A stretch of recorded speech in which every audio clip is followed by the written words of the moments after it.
This is the Pitino Show, hosted by Richard Pitino and Paul Fritschner, presented by Deer Park Roofing. It's a new day here at Xavier University, and I am pleased to be joined by Richard Pitino, the head coach of the Xavier Musketeers. I'm Paul Fritschner, and this is the Pitino Show. Welcome, everyone. Coach, it's great to be here with you. Welcome to the Pitino Show, and I think the best way to start this off is to ask you, how does it feel to have your own show here? Oh, it's an honor.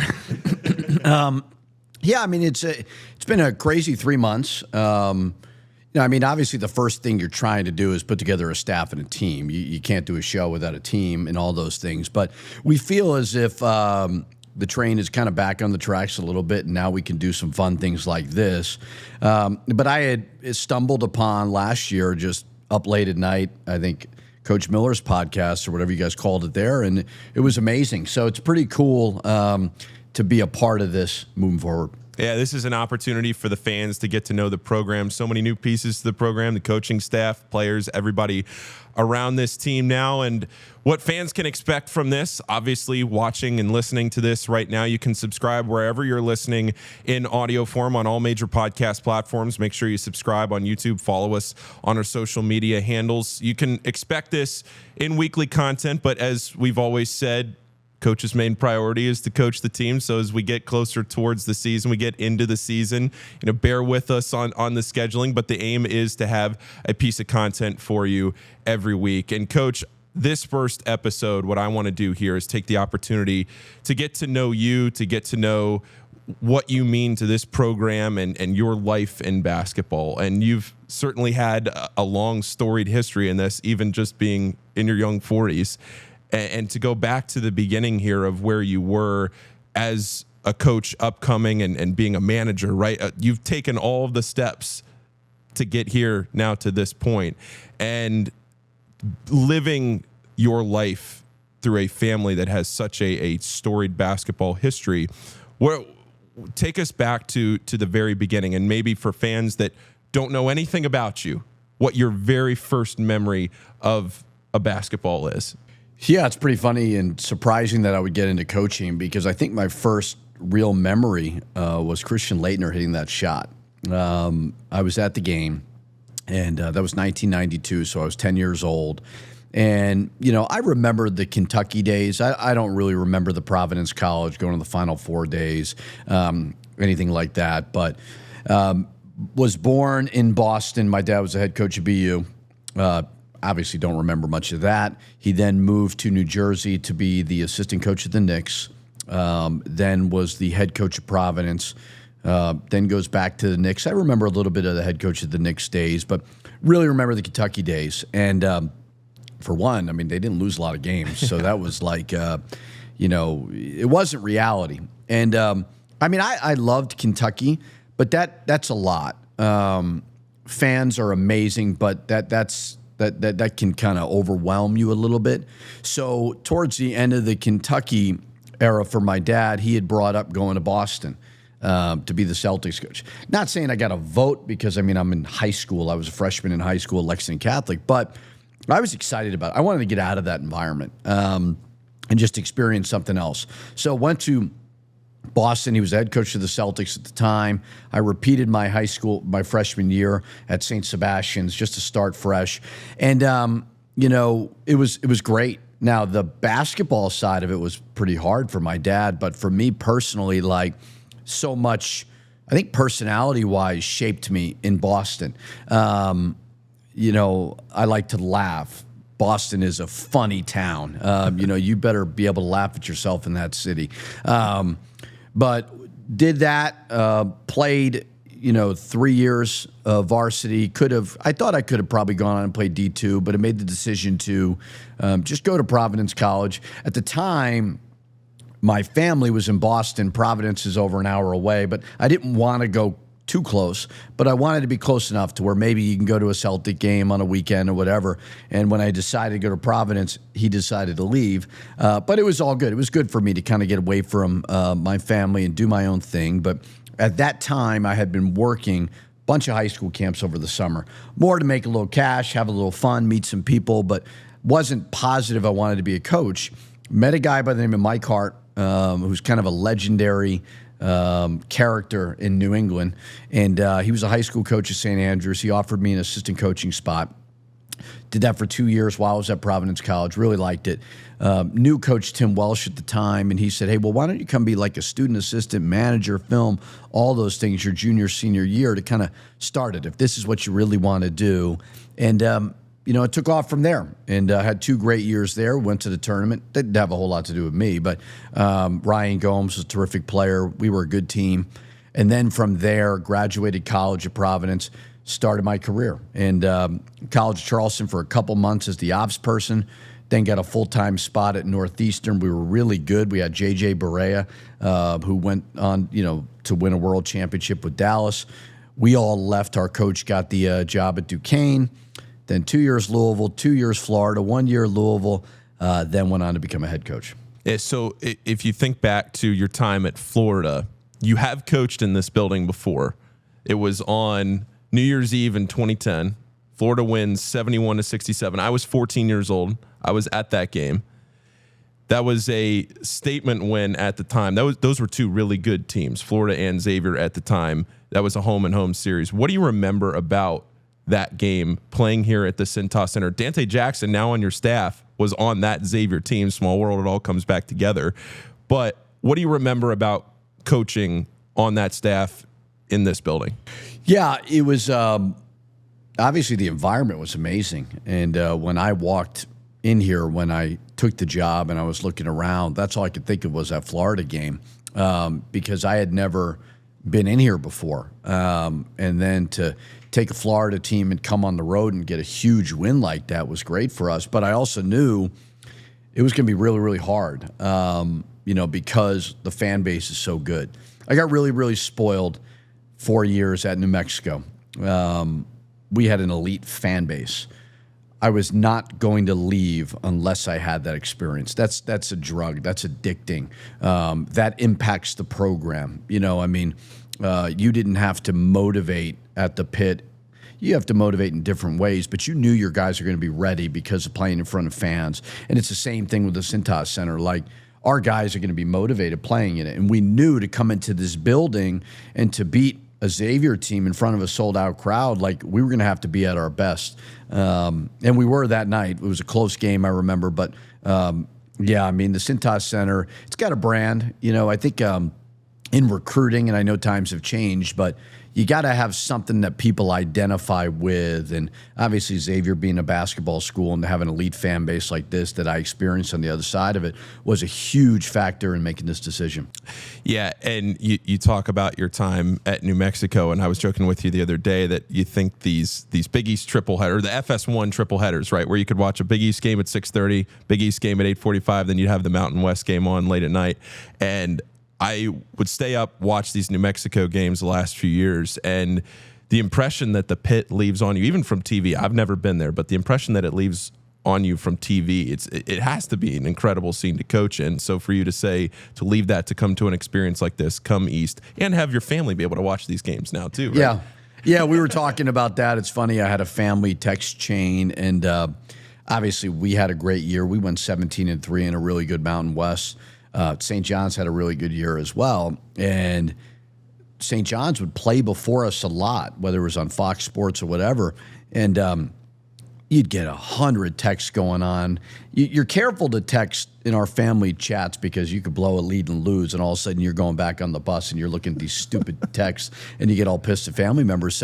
But after St. John's would win, 1 million texts. Well, then we'd go and we'd play San Diego State at home in front of a sold-out pit, and I'd get no texts afterwards because everybody was sleeping. They couldn't pretend like they were awake, and then they text me the next morning, great win. I'm like, you guys didn't watch that game. But, the pit's a brand. It's a the fan base is a brand, and I do believe, obviously, NIL is so important, but you got to have something that people identify with, and I really enjoyed my time there in New Mexico for 4 years. I did not have to leave.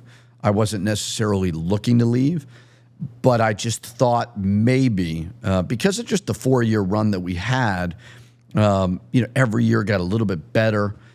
It was a bit magical in the sense of, like, can we top this? And I just thought maybe if a Big East job, a really good Big East job opened, I'd be open to it. And fortunately, Xavier called.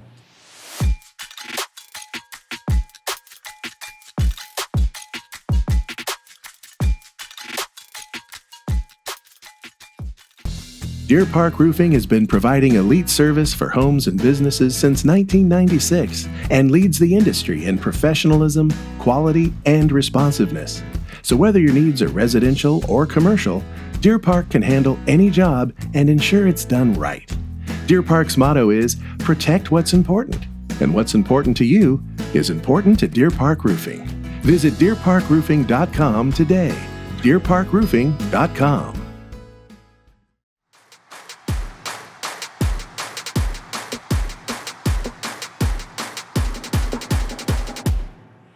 After you got hired here, one of the first things I did was I tried to reach out to some people around New Mexico, just try to get an idea of your coaching style and some of your personality and all that. And one of the people that I talked to for a long time was New Mexico's beat writer, Jeff Grammer. And Jeff was telling me that you had adapted to the local cuisine there, the chili out in New Mexico. So I'm going to ask you about what you've adapted to here in Cincinnati over the last 3 months or so. You like the Italian food, you like the scene here, and I think Cincinnati is an underrated foodie city. And the Italian, you have Soto here, you have some great spots in Covington all around. What have you enjoyed most about being in Cincinnati so far? Yeah, I love livable cities. I don't love huge cities. Although New York, Boston, Miami, I lived, this stage of my life with 3 little kids and trying to be present with them as well as be present at my job, Cincinnati is a perfect size city for me. I've gone to Reds games. You were at one with me, and I remember hopping in the Uber and getting home to my house was 10 minutes, and I was like, man, this is amazing. You leave Yankee Stadium, you don't know what experience you're getting into leaving those games. But I have, fortunately, it's been pretty cool, but it's been me and my 11-year-old son, Jack, for the last couple of weeks because wife, daughters, they were finishing up an overnight camp. They're also finishing up the move. And so I've been able to kind of hang with him and go to a million different restaurants. But I would agree with you in the sense of underrated foodie city. Soto could be anywhere in the world and be one of the best restaurants. You talked about what Covington, Mama's on Main's terrific. Really like that a lot. Ruby's is always a very fun experience. I love the bar area in Ruby's precinct. I think that's really cool as well. So we try, if we can, to try all the different spots. And there hasn't been a lot where I'm like, I wouldn't go back to that. Sure. Let's get to know your family a little bit because you're bringing your family. You're still all migrating out here from New Mexico, but your wife, your children, and Jack, you've mentioned, who's become a very integral part of your basketball programs here, and he's followed you along and gotten so involved in these programs that it must be fun for you to be able to see him latch onto it. Yeah, New Mexico was really special in that regard. I think when you have kids, it says a lot about people, the way they treat your kids, and they really, really embraced all my kids, all 3 kids, but Jack especially. We don't have a nanny or anything like that. So like game days, like our kids would just run wild throughout the pit. And I really felt like 15,000 people were looking after my kids and I could really trust them with them. So Jack loves it. We come over here all the time in the mornings on the weekend.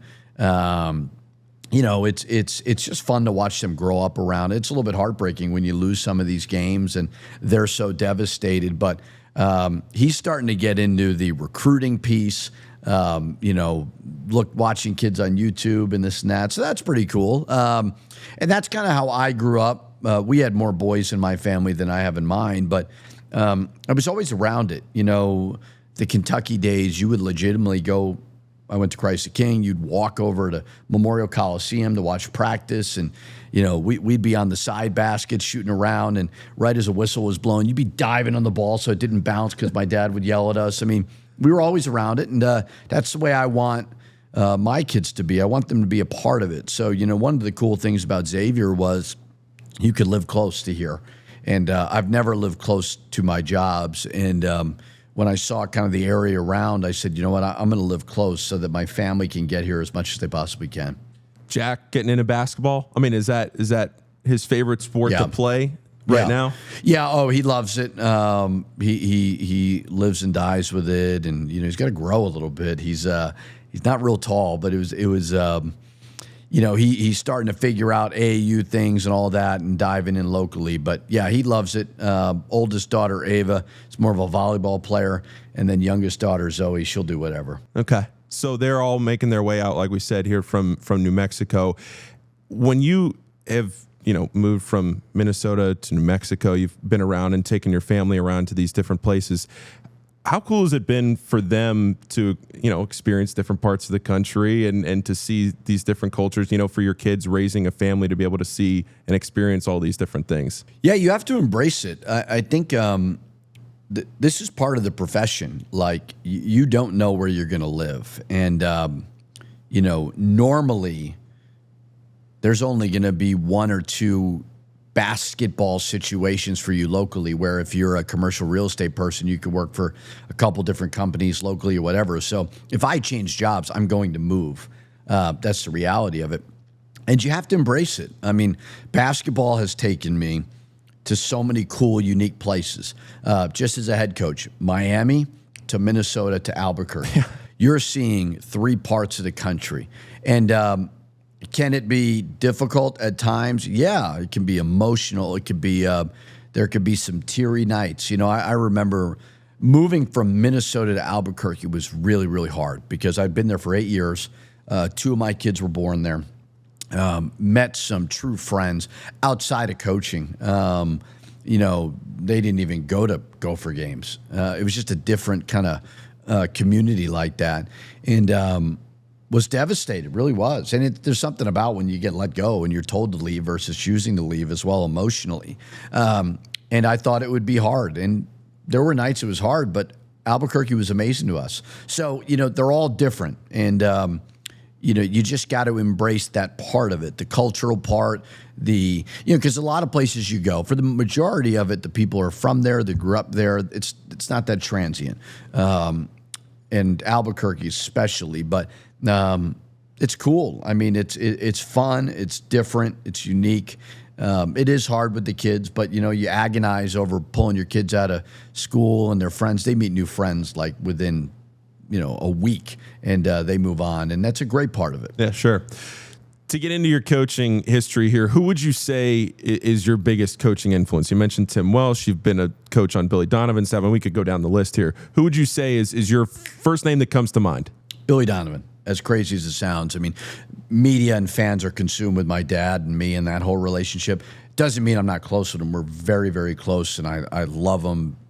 Obviously he's my dad, but Billy Donovan impacted my kind of role in this profession, and my spot in this profession, because for so long I'd grown up around my dad, and there's only one way to do it, and that's my dad. You got to press, and you got to do this, and you got to deflections, and you got to all these things. And the most impactful move of my career was deciding to go as an assistant coach at Louisville and going to Florida, and seeing 2 totally different ways to do things, even though Billy Donovan was a protege of my dad.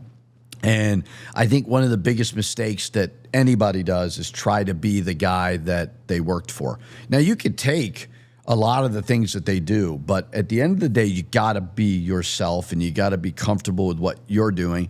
And it took me out of my comfort zone. I leave Louisville. I'm an assistant coach for 2 years. We went to 2 Elite Eights in a row. We won the Big East. Everything was rolling. I recruited a bunch of those players who went on to, do some big things. And I just said, you know what, leave all my family, close friends. It was just me and my wife, Jill, at the time. Let's move to Gainesville. And it was by far the most impactful, transformational decision of my career. Who do I talk to more? My dad. I talk to my dad every single day. But he coaches differently than I do. My dad does. I mean, I think if you were around me, you'd think you coach more like Billy Donovan. They're both Hall of Famers, so I'm not comparing myself to Billy Donovan. Two great guys to draw from. Yeah. But that has shaped my thought and just philosophies working for Coach Donovan. And the way he is day to day is probably the way I live my life. You know, my dad's jet set, and he's doing a million different things. He's at a racetrack. He's at practice. He's in, Florida. He's in New York. I mean, he just lives his life differently. I'm not like that. I'm way more kind of under the radar like Coach Donovan was. I was going to say, you're into the golf. You into the horses? It's funny. I was more into golf a couple of years ago. I don't have the bug right now. I will play golf if somebody wants to play. I certainly will do it. But golf is one of those things like it can consume you. It doesn't consume me right now. My dad would, on a Tuesday, he'd grab a racing form and watch races. I would never do that. Now, if you said a Saturday, you want to go to Keeneland, you want to go up to Saratoga, sure, I would do it. I'm definitely not as into it as he is.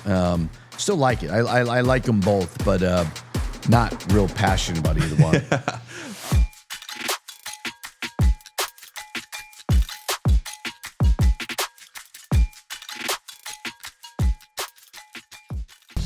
Deer Park Roofing has been providing elite service for homes and businesses since 1996 and leads the industry in professionalism, quality, and responsiveness.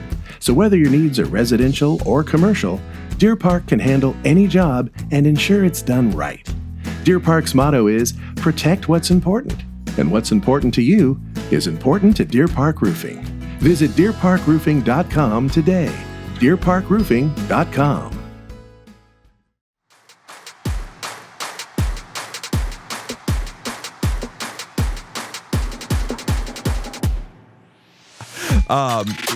It was really interesting for me when you got hired and really digging into the teams that you've had and most importantly developed, because I think that was the one buzzword that I heard over and over and over was how well you've developed teams, developed players, recruited players that have consistently gotten better over the course of their college career. And you look at your first year at FIU, you take over kind of a tough situation, you win 10 more games than FIU had won the previous year. Minnesota has set a school record for 25 wins in the first season. You have a rebuild in between years 3 and 4, but then you get things going back again there. New Mexico, you take over a 6-win team. And I know there was a COVID, there was some, other mitigating circumstances there, but then you end up going to 2 straight tournaments. And you look at the list of players that you recruited, especially at New Mexico, to me, these names that stick out. You look at guys like Donovan Dent, those are, of course, the big ones, but you can go down the list.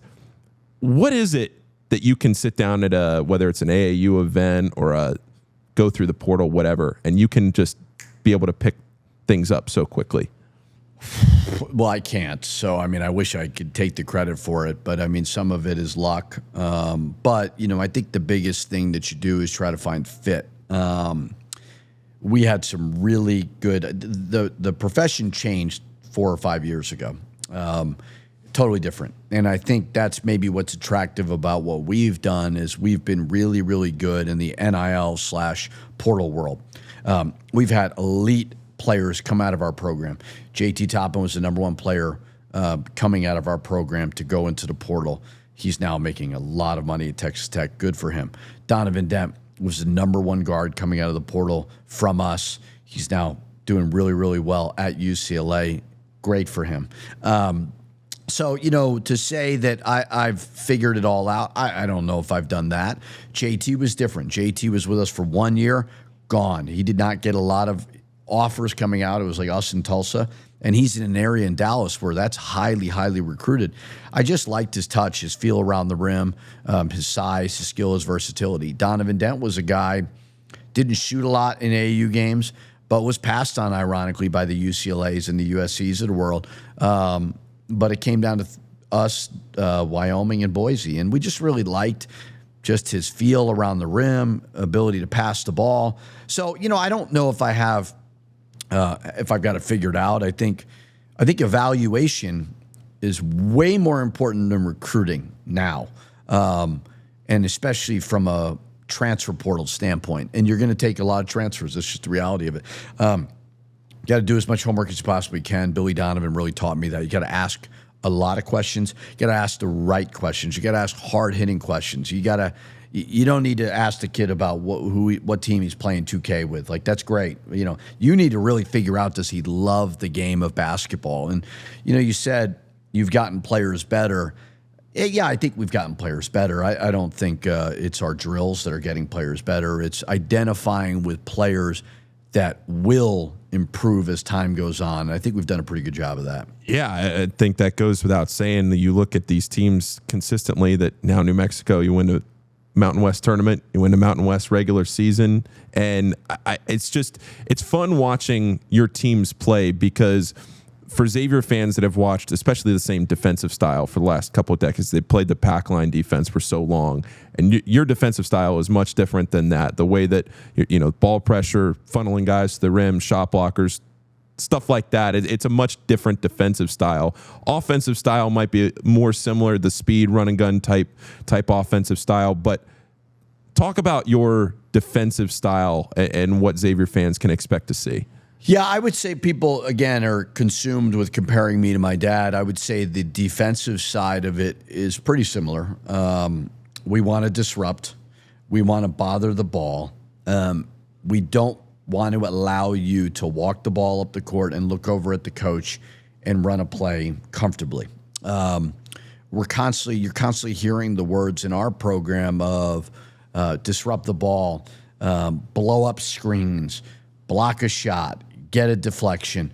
We want to, as the ball gets closer and closer to the basket, I always say all bets are off, man. Like, get that ball out of there somehow. So, it's certainly a little more organized than that. But, it's length is huge. I think I probably took that for granted early in my career. My dad's kind of known as this really good defensive mind. He is, but he's got big teams, long teams that could switch, teams that are interchangeable. Really, really watch. When I watch teams defensively that I try to model, St. John's last year was certainly one. San Diego State, really, really good out of our league. The Mountain West, terrific. And then Houston. I think those three teams. Now, those are three elite defensive teams. I'm not saying we're going to be like that all the time, but fundamentally, stylistically, we're trying to do that. We don't want you. So many teams run their offense 5-on-0 or dummy offense in practice, and we just don't want you to feel comfortable doing that. All the things that we hate going against, we want to be that defensively. Yeah, it's funny looking at the landscape of college basketball right now, because the game has turned into, at the professional level, the three-point shot has just dominated the game in the last 10, 15 years. Steph Curry changing the game, obviously, and all of that. But you look at the college scene and last year's national championship game with, Zach Edey, two dominant bigs in that game. The bigs, the teams with length and size separate themselves at the college game. Yeah, I mean, college is different than the pros. For whatever reason, we're like the only sport that doesn't kind of embrace each other for whatever, like we don't have the same rules as the NBA. Why do you think that is? Stupidity. I don't know. I don't know why we don't do it. Like, why we don't have the same shot clock? Why we don't, have the same defensive, rules. I don't get any of it. It makes no sense to me. But people are fighting change. But we're slowly but surely getting there. We're doing the challenge and all those things. But the games are totally different. You can have back to the basket big men in college a lot more than you can in the pros. They don't even post up in the pros. Hardly ever. They put them in the dunker spots and get out of the way, and they're rim roll guys. And, but the NBA has totally embraced the three-point line. Now, do I like the three-point line? Yes. But if we're shooting like 28% from three, I'm not going to tell my guys to jack up a million threes. Our highest percentage shot is a layup or a dunk. So we did not shoot a lot of threes at New Mexico towards the end. Now, a lot of that had to do with our personnel. Donovan Dent did not shoot a lot of threes. The ball was in his hands often. True Washington, who's now at Miami, a terrific player, didn't shoot a lot of threes. Nelly Jr. Joseph, our 5-man, who's going to play with the Hawks in the summer league, he didn't shoot threes. So it just depends on the personnel, but people love the opportunity to offensive rebound. So we will shoot threes, but it certainly depends on the personnel more than anything. It's been a hot topic lately. Are you a fan of the college game going to quarters? I'm very much a fan of it going to quarters. I don't know why we don't do it. The two changes I would make immediately would be go to quarters, change the shot clock. It should be like the NBA. The NBA, again, looks at college basketball as a threat to their product because now, even more than ever, guys are choosing NIL money to stay in college versus go to the pros. But we should embrace what they do. They should embrace what we do. And I think quarters and shot clock certainly would do that.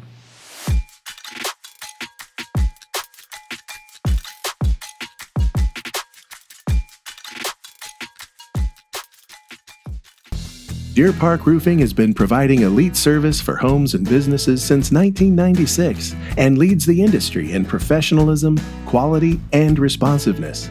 So whether your needs are residential or commercial, Deer Park can handle any job and ensure it's done right. Deer Park's motto is protect what's important, and what's important to you is important to Deer Park Roofing. Visit deerparkroofing.com today. deerparkroofing.com.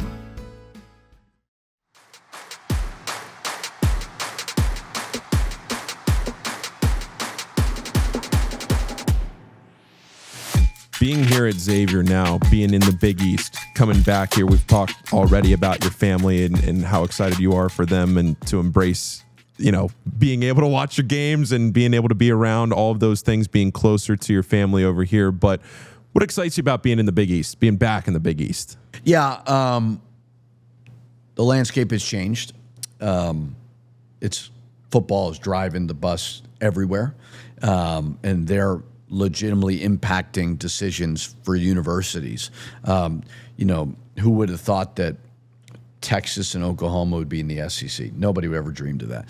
I don't know if I would have necessarily left New Mexico if that league had stayed intact.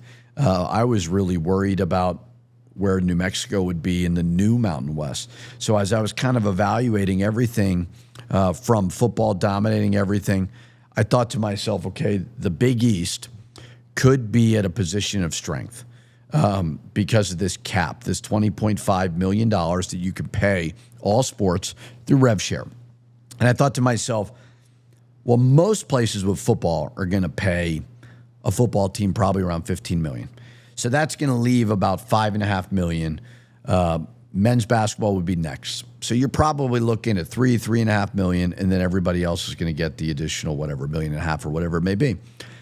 Well, the Big East doesn't need to do that.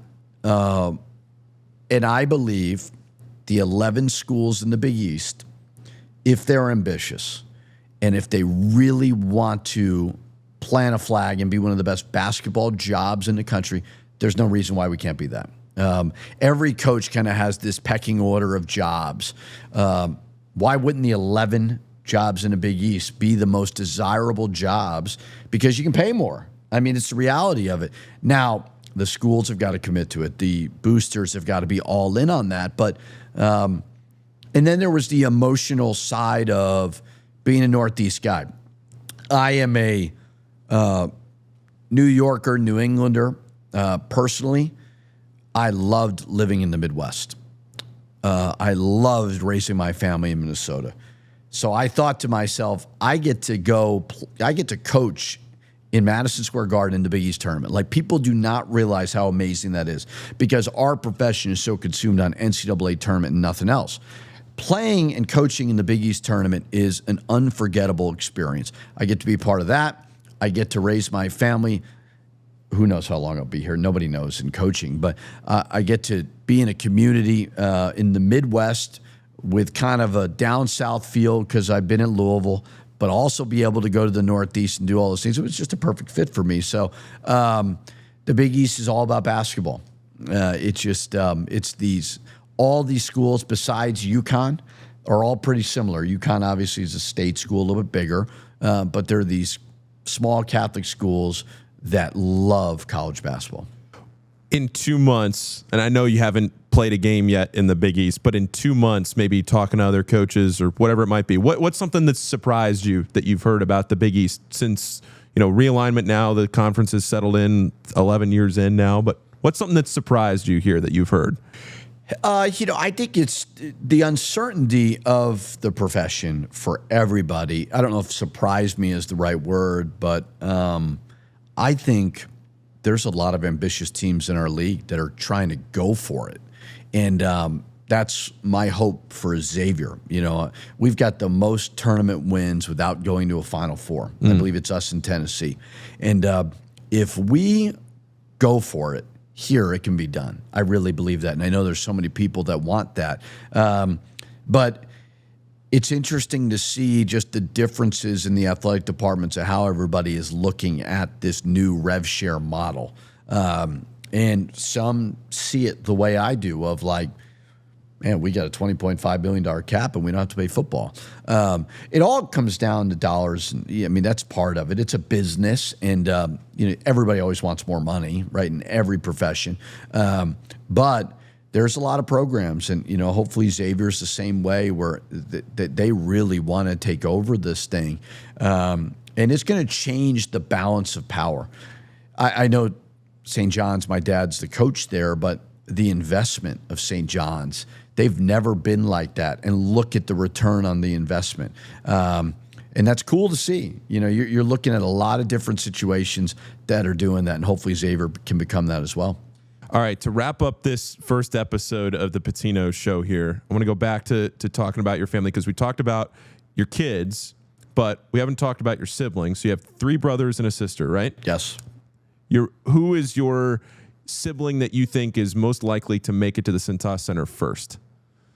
Oh, they will all come to the Cintas Center. I would assume the Cincinnati game, they will be here. My family is a big, if it seems to be fun, whether it's a Friday night at a good time, they're going to be here. That's why New Mexico, they never came, because it's too late, it's hard travel. If it's easy and it's fun, they will be a part of it. And if they sell alcohol, they'll be a part of that as well. But I think all of them, they've already been talking about schedule-wise. I think the UC game, it's on a Friday. They want to be a part of that. But I don't think that was the reason I left, but there was definitely a feeling of being so far away where they couldn't be a part of it. But yes, you will see them, and they run, they're big groups of people, and they love to have fun. Yeah, well, speaking of having fun, I saw a picture of your brother Ryan. This was maybe 10 years ago. Yeah, that was a good one. I saw a picture of him at a Minnesota game in a chicken suit. Yeah, that picture is legitimately sitting in his room on the wall. It's like him and his wife, Maura, getting married, and then it's Ryan in a chicken suit on his wall. And it's a good story. We were playing Indiana in the barn, and big game, and I'm sitting down below in my office, and my brother Ryan, who works on Wall Street, he has a real job, and he's a successful business person at the time, comes down to my office to say hello, and it's like 30 minutes for a tip, and he's wearing a sweater and jeans, and I'm like, oh man, good to see you. And he's like, all right, good luck, I gotta go change. And I'm like, change into what? And I just wasn't really paying attention. And then he goes upstairs, and I talk to my team, and then I walk up the steps at the barn, and it's a sold out crowd. It's a big game, and I look over, and I see my dad's there, and another one of my brothers, and I see my brother Ryan, and he's dressed up in a full chicken costume. And I'm like, what the hell is he doing?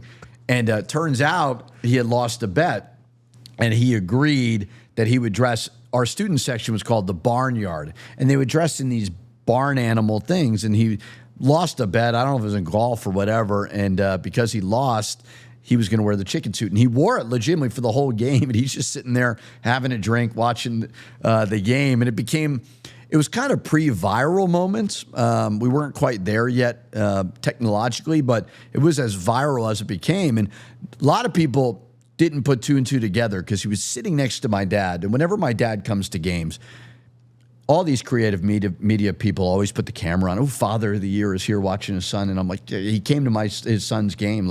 I've been to 1 million of his games. You never pass out a trophy to me, but I always laugh at it. But they kept showing my dad, and nobody realized that was his son. So they were like, this random fan is sitting next to Rick Pitino wearing a chicken costume. So it was really funny. We laugh about it all the time. But like, he had a real job. And I remember the people at his job were like, what the hell are you doing wearing a chicken costume? But a lot of people do bring that up to me to this day. It's pretty funny. Do you think when we get him here, he can throw the blue blob on? They're consumed with the blue blob. His kids, he's got 2 little kids, Luke and Taylor, are like obsessed with the blue blob. But yeah, I could see him doing it. You give him enough drinks, he'll do anything. Sure. Coach, this has been the first episode of the Pitino Show. Excited to go down this path, take this journey here, get to know you, get to tell the stories of this program, and really to bring the fans closer. Because at the end of the day, this is an opportunity to show fans what's happening here at Xavier, to give you an opportunity to talk about your team, where you want this program to go.